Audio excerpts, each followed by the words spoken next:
berdoa sebelum belajar. Yang ketiga, datang ke sekolah waktu. Yang keempat, berbicara sopan santun dengan guru dan teman. Yang kelima, tersenyum menyapa guru dan teman saat bertemu. Yang keenam, membuang sampah pada tempat yang menjaga kebersihan, ya, menjaga kebersihan kelas.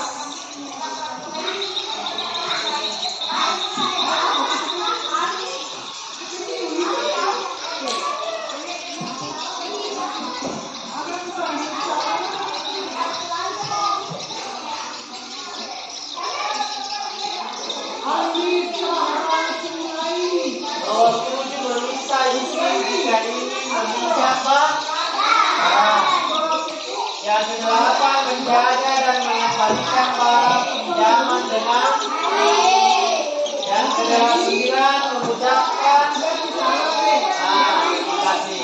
Yang ke-10, memperhatikan pelajaran dan mengerjakan. Jadi tidak boleh kita melakukan tugas yang tidak ada kesepakatan kita, ya. Jadi kita harus tetap mengerjakan tugas. Tidak boleh kata-kata tidak mau mengerjakan. Ada kesepakatan juga, ya. Jadi harus dipatuhi dan jalankan yang telah kita sepakati bersama, ya. Kalau ada yang melanggar, ada sanksi dan konsekuensi. Adapun maksud dan tujuan saya di sini ingin menyampaikan, mengintegrasikan budaya sistem di lingkungan sekolah SD Negeri 5 KPN. Saya di sini Bapak Ibu bukan bilang menggurui, tapi di sini hanya berbagi pengalaman, ya, berbagi pengalaman dan sharing pengalaman dan pengetahuan.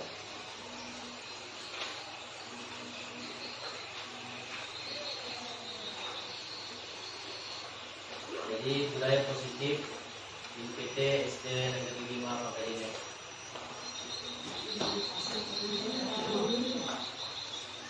Ya, inilah komitmen belajar kita. Ini kita akan sama-sama bertukar pengetahuan, interaksi dalam komitmen belajar.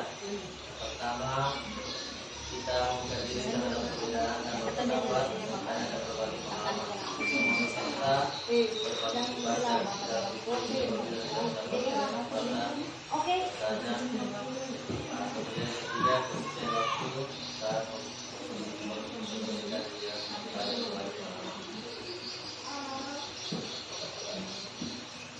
ya, inilah budaya positif atau ekosistem positif.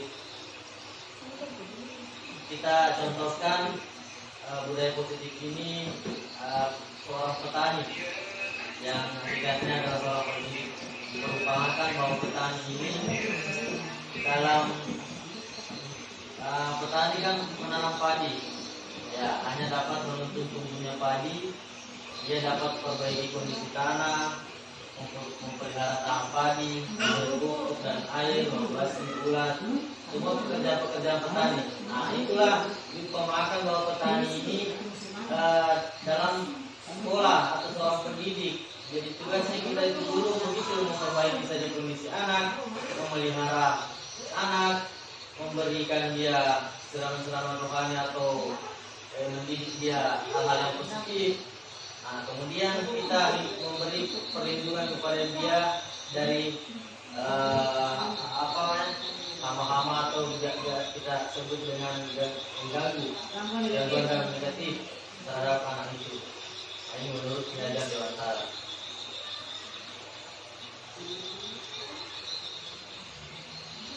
Nah, inilah tujuan pembelajaran kita. Jadi eksplorasi konsep yang pertama adalah perubahan paradigma stimulus pengenalan teori kontrol. Yang kedua, arti disiplin, dan tiga, motivasi perilaku manusia. Tiga, keyakinan kelas, hukuman dan penghargaan. Empat, kebutuhan dasar manusia, posisi kontrol. Ketiga, restitusi. Yang pertama adalah perubahan paradigma teori kontrol. atau ilusi kontrol. Ilusi guru mengontrol murid. Ilusi bahwa kritika membuat orang merasa bersalah dalam menguatkan karakter. Ilusi bahwa semua penguatan positif, efektif dan bermanfaat. Ilusi bahwa orang dewasa memiliki hak untuk memaksa. Ya itu lah.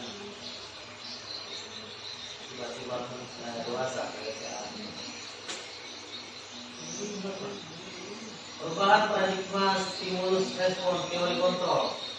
Ketika kita mengontrol seseorang, stimulus respon. Ini contoh stimulus dalam teori kontrol. Stimulus respon. Contohnya, kita mencoba mengubah orang agar berpandangan sama dengan kita. Teori kontrolnya kita berusaha memahami pandangan orang lain tentang dunia. Orang lain bisa mengontrol saya. Hanya Anda yang bisa mengontrol diri Anda. Jadi kita tidak bisa mengontrol orang. Justru kita lah yang mengontrol diri kita sendiri. Ini berbagai.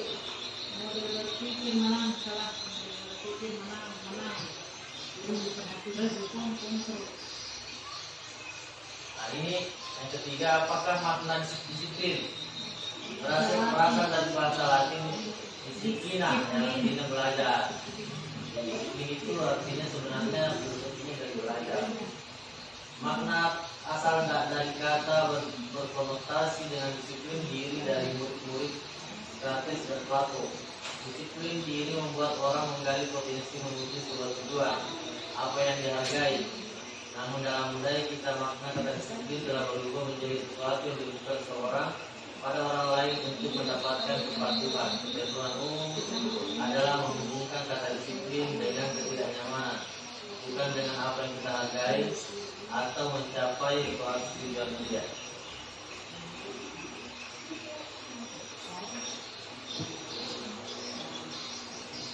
Teori motivasi perilaku manusia. Pertama, untuk menghindari ketidaknyamanan, hukuman. Apa yang akan terjadi apabila saya tidak melakukannya? Ini motivasi pertama. Kedua, mendapatkan imbalan. Untuk mendapatkan imbalan dari orang lain. Institusi apa yang akan saya dapatkan apabila saya melakukannya? Motivasi pertama. Tiga, untuk menghargai diri sendiri, menjadi insan sesuai harapan kita. Saya akan menjadi orang seperti apa bila saya melakukan ini. Motivasi.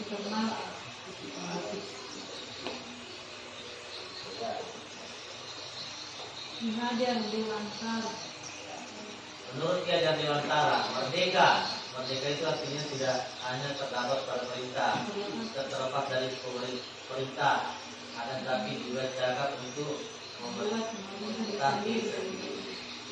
Menurut Ki Hajar Dewantara dalam pemikiran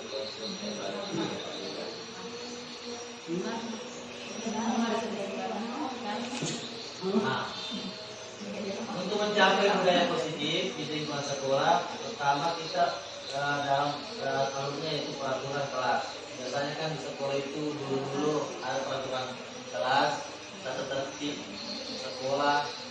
Nah, kemudian diubah untuk sebagai diubah ke dalam nilai kebijakan. Jadi itu yang dulu kata-katanya agak kata-kata peraturan sekolah itu kayak sangat-sangat kata-katanya tidak boleh begini-gini ya. Jadi dirubah menjadi ke dalam kata-kata yang nilai-nilai kebijakan. Menurut nilai kebijakan akhirnya menciptakan keyakinan kelas sehingga tercipta dalam lingkungan positif. Ya, kata-kata itu yang diganti. Sebenarnya peraturan semua tidak bagus, cuma penyampaiannya tidak boleh. keyakinan jelas, hukuman dan penghargaan. Mengapa tidak peraturan saja? Mengapa harus keyakinan kelas? Nah ini tadi. Mengapa kita memiliki peraturan harus menggunakan helm? Ini contoh artinya ya. Di helm jika mengendarai kendaraan roda 2. Mengapa kita memiliki peraturan 3M? Menggunakan masker, mencuci tangan, menjaga jarak. Mengapa kita memiliki peraturan harus dapat datang tepat waktu pada saat mengikuti pelatihan? Untuk mengikuti motivasi intrinsik, kembali ke memiliki keyakinan ini lebih menggerakkan seorang dibandingkan mengikuti saja aturan. Ya, inilah bentuk-bentuk yang kesepakatan atau keyakinan kelas. Nah, kata-katanya lebih halus. Ya. Nah, biasanya itu meeting yang di kelas, di kota, keyakinan kelas di kota, murid hadir di kelas pada waktunya. Menjaga kebersihan. Jadi lebih simpel. Jadi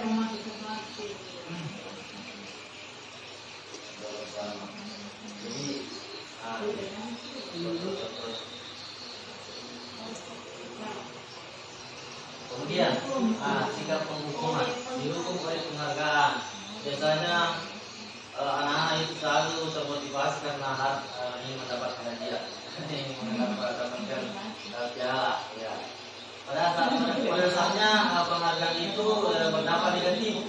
Karena pengaruhnya kadang dari jangka pendek dan jangka panjang. Karena kan kita sekolah kadang juga tidak bisa selalu memberi hadiah, ya. Selalu tidak bisa diberi pasti. Tidak mungkin kita perhatikan kegiatan kasih hadiah. Ya. Kemudian penghargaan itu sifatnya menghukum. Menghukum kenapa menghukum? Karena mungkin anak-anak yang lain merasa ketika dia kembali terus kepada itu yang dapat penghargaan. Penghargaan mengurangi ketepatan. Kadang juga penghargaan itu tidak efektif. Penghargaan merusak hubungan. Hubungan antara siswa ini karena kalau dia terus dia juara, ya diri. Ini sifat-sifat penghargaan. Tapi penghargaan boleh juga.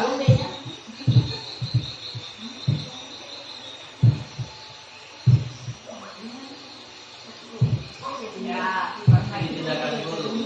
Ini langkah-langkah biar tindakan guru lagi bila pasti dua kali karena terlambat dari sekolah.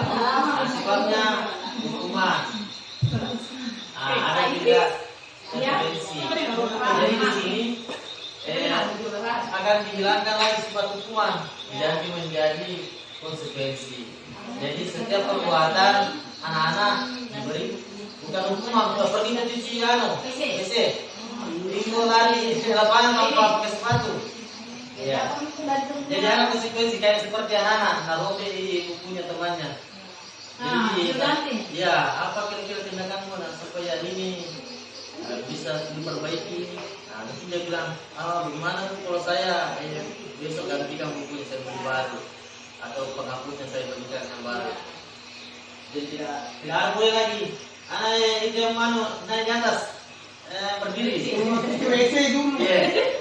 Jadi mengkecilkan anak dia merasa ya dibully apa dia masuk tertulis. Jika kawin diejek sama teman-temannya.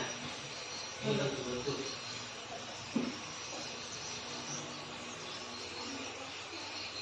Ya, perbedaan hukuman dan sanksi konsekuensi perbedaannya. Hukuman suatu yang menyakitkan harus terjadi. Sedangkan konsekuensinya sesuatu harus terjadi. Mengapa anak sakit? Membuat anak tidak nyaman dalam jangka waktu pendek. Anda membentuk kedisiplinan. Anda menghargai disiplin. Anak menghargai